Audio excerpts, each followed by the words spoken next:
لوگ یہ سوال کرتے ہیں کہ قرآن کریم موجود ہے، احادیث شریفہ موجود ہیں، پھر اللہ رسول کی تقلید کیوں نہیں کی جاتی ہے؟ چار اماموں کی تقلید کیوں کی جاتی ہے؟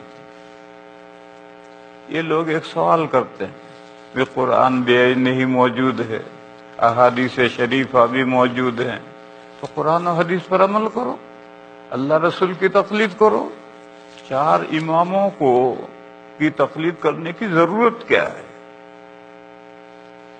یہ ایک سوال ہے، اس کا جواب دوں میں آج۔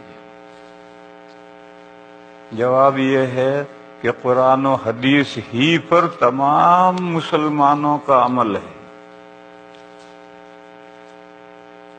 اور قرآن و حدیث میں جو مسائل ہیں اوپن، وہ 80% ہے، اس میں کسی کی تقلید نہیں ہے۔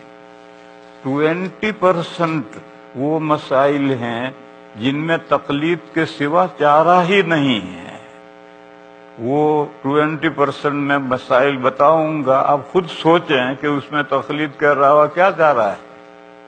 وہ جو 20% فقہ کے مسائل ہیں وہ 3 قسم کے مسائل ہیں، وہ 20 نہیں ہیں۔